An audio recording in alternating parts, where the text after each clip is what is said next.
Texas, and I hope you've been having a great Thursday. It's opening day, so some of you may see this a little later if you're watching the Reds game, as I have been this afternoon. But thought I'd spend some time talking about Job, as we have over the past few weeks. We've been talking about Job through Lent, and Job is just a great place. It's a great book to place ourselves during Lent as we think about life and how life is not always predictable. In fact, it's never predictable for the most part. In fact, life throws us a lot of curveballs, and that's what's going on in Job. We think about those types of things during Lent, and certainly that's going on with Job. What's interesting is, as I thought about what to talk about today, I was in Florida last week, and it was an adventure getting there and getting out. Of course, if you follow the headlines, you know that some of the lines have been pretty long, and there have been delays in the airport system and all. I had my own airport saga.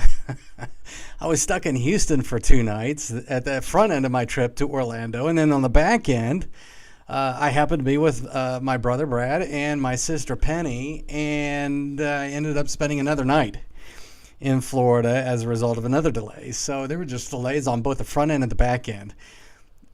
In especially the front end, where I was kind of stuck in Houston, the delay happened late at night.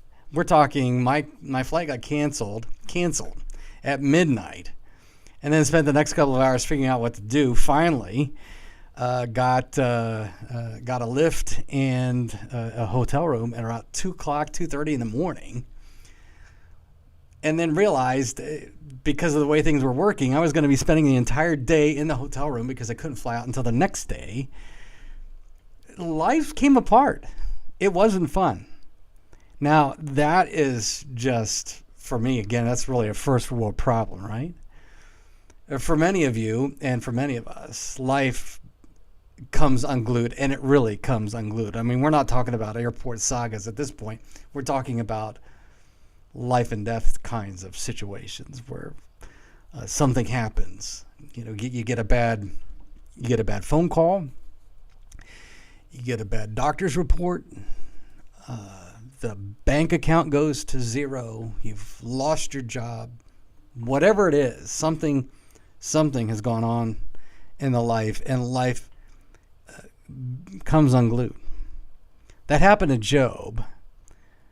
And the entire book of Job is Job dealing with that. The lines all disappear. There are no boundaries. Job's constantly looking for the boundaries, and he realizes there are no boundaries. All of life is collapsed, including all the boundaries. God shows up finally in Job 38 after Job has spent time wrestling with God and with his friends, who are of no comfort to Job. But in Job 38, God shows up in a whirlwind. God himself shows up. That whirlwind is elsewhere in the Old Testament as the pillar of cloud and the pillar of fire that lead Israel out of the promised land. And eventually it envelops the tabernacle and envelops the temple as the glory cloud. That's the whirlwind. God shows up in the whirlwind, and he starts talking to Job. His real presence is there for Job. And in Job 38, he starts firing off a bunch of questions.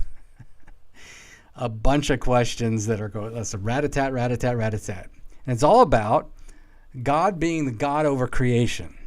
And I encourage you, go to Job 38, where I'm going to read all of that. But it is question after question after question. Can you control this?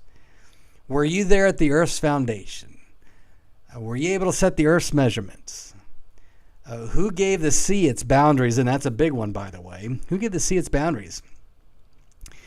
Have you ever in your life commanded the morning to show up? Who set the boundaries of time itself? Those are all the questions that God is putting to Job. And I want to focus in on especially these boundaries and who's controlling the structure of our lives. Because there are times when our life feels like it comes off its moorings. There are no boundaries, and everything comes unglued. And that's certainly the way it is for Job. And it's been true for all of us at some point.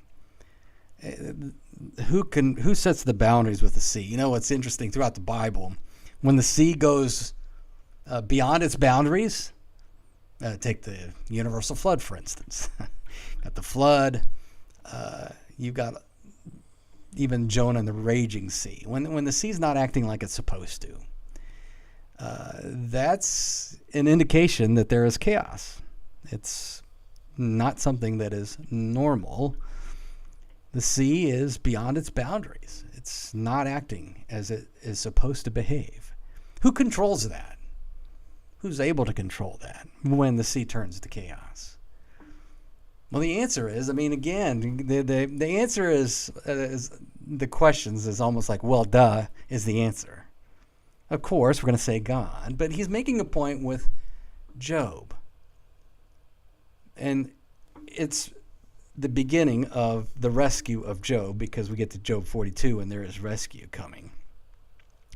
But God sets all this up by talking about, hey, I've got this.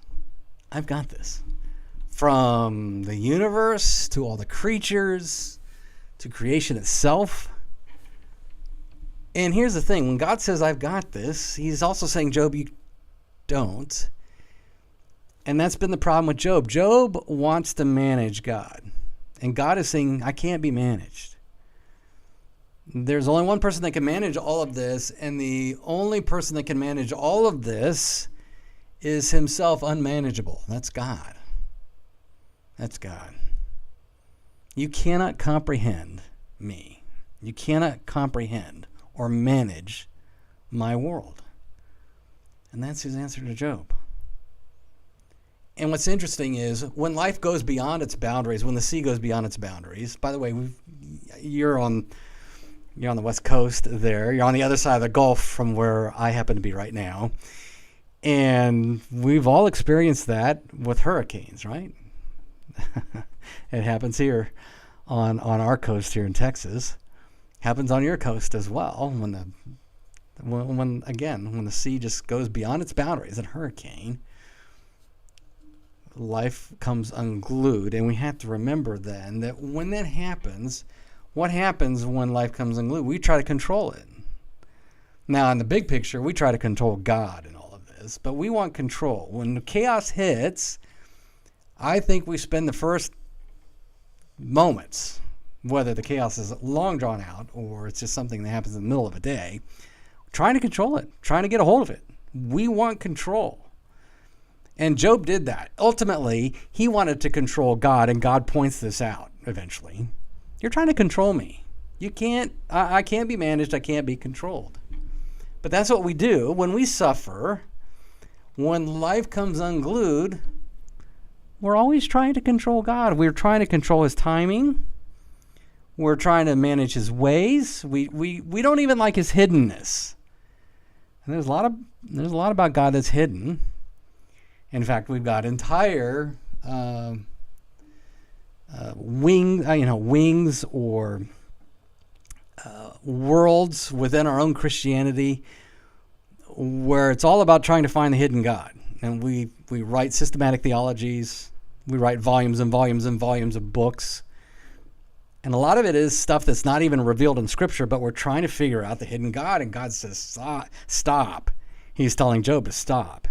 You can't understand, don't even try to understand the hidden God.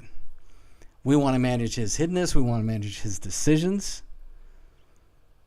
And we want to manage his grace. We like telling God when and where he can use his grace. You know what? God says, you know what? I'm going to be gracious because I can't be controlled. I can't be managed. I'm just going to give grace. I'm going to give grace and give grace and give grace and give grace. And then none of it's earned. And none of it can be controlled. And that bothers us. That in and of itself is a bit disarming.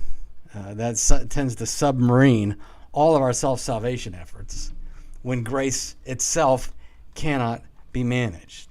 Now, we want that. Here's the thing. The grace that we talk about, the rhythms of grace. God is constantly giving us grace through Jesus. Jesus himself cannot be controlled. He's not going to be managed. He's going to continue to give you his grace, whether we deserve it or not. He does. Grace is no strings attached. So you're not holding the world together. You're never going to hold the world together. I'm not going to hold the world together. None of us are. Jesus does. That's grace for us. That's comfort in the midst of all the chaos. Jesus plus nothing equals everything. We have to remind ourselves of that all the time. Because when life goes off the rails and we start to want to manage everything, including God, and telling God, hey, we've got this. No, we don't. God is going to give you himself in his word, in his sacrament, through people. He's going to give you more grace. He's going to give you more grace. He's going to give the other guy. We don't like that too much, do we? He's going to give the other guy grace. Can't be managed. Can't be controlled. Those are our rhythms of grace. He's always, always delighting to give you grace, even when life goes off the rails. It happened for Job.